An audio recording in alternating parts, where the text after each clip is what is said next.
You probably clicked on this video because you don't have an emergency fund. What can we do? What are some of the things we can do in our lives right now to cushion ourselves against that emergency fund? Remember, it's suggested that an emergency fund is when you keep 6 to 12 months of your monthly expenses and you save them and stash them away. That can be a very overwhelming goal to reach. You know, they always say that the best way to eat an elephant is to carve it up into small pieces.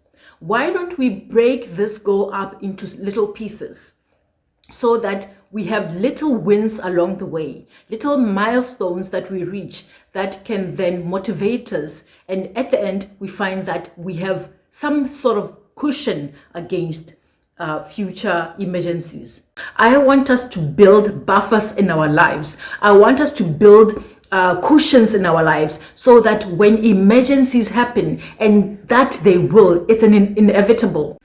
When it does happen, you just have some sort of cushion in order to be able to survive it a little bit better. So what are some of the ways that I suggest that we do in order to cushion ourselves against future emergencies? Number one, you need to have a good credit card management system. I survive my emergencies using a credit card. But one, I have to have a credit card, and two, that credit card needs to have some funds.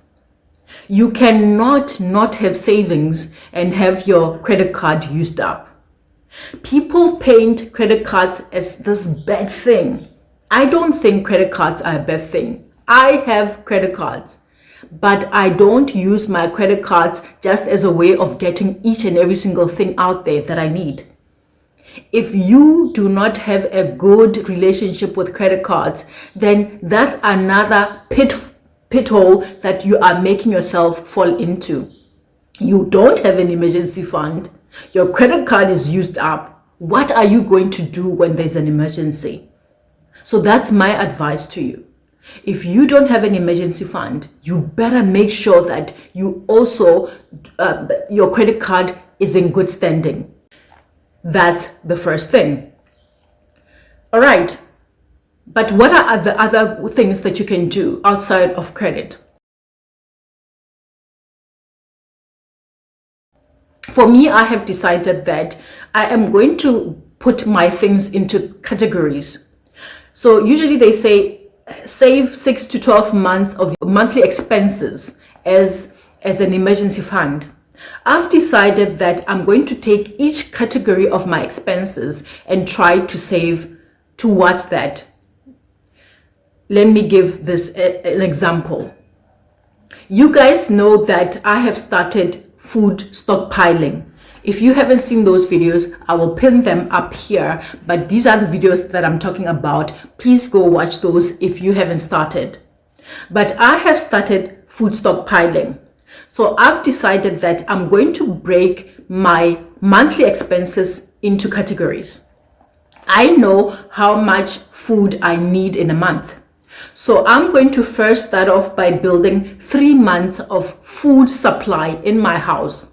That's what I've started doing, and I'm almost done achieving that goal. I'm then going to go to the next part. I'm only starting with 3 months for now. I'm going to have 3 months of food supply, and then I'm going to say, okay, how much do I use on electricity every month? Say I use 1,000, right? I want, after getting 3 months of food supply, I'm going to then save 3 months worth of electricity. 3 months worth of electricity. And that's going to be my electricity stash. Again, there is this confidence and this push that propels you further when you achieve goals. By breaking my goals into such little sections that I can achieve and win quickly, that will make me motivated to keep going. So imagine if you have 3 months worth of food stock piled, 3 months of electricity money saved, And then after that, you move to the next section. You say, I want to have 3 months of my water, utilities, sewage, rates and levies saved. That's 3 sections of your life that are taken care of. So if you lose your job tomorrow, 3 months worth of food will be taken care of, 3 months of electricity, 3 months of rates and levies, and all those utility expenses will be taken care of. That means that you'll have everything else for 3 months to worry about, but those 3 things will be taken care of. But we don't stop there. We keep on doing all the other things until we get to the point where we have to face the biggest hurdle, that's rent or mortgage.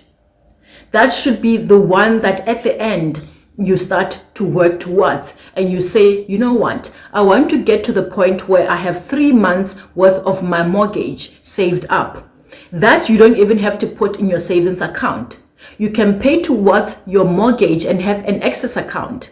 It's a whole topic that we can talk about in a different video. But for my mortgage, for example, I can pay in it and it stays in my mortgage account, but it's a balance that I can use. So anytime I can pull it out when I need to. But by having it in that account, it reduces the interest that I am charged in a monthly basis. So if you have done all the other things and you have compiled enough, whether it be food, electricity funds, and so forth, for say 6 months, then you can start now putting 500 towards your mortgage every month. You put a little bit at a time, and over time it's going to accumulate. I feel like I am kind of rushing this, and we might have to break these things up into their own segments, their own videos. But that's what personally I'm going to do. I'm going to break each one of my expenses and target one area at a time until I feel like I have an emergency cushion. It may not be only monetary, but I have an emergency cushion that can sustain me for a little bit of time further. I don't know what you think. Why do you not have an emergency fund if you don't have one? If you do have one and you've struggled in the past, how did you manage to go over that hurdle and get to have an emergency fund? But on the last point I gave on what we can do to cushion ourselves against the emergency funds, have I missed anything? Do you have an input?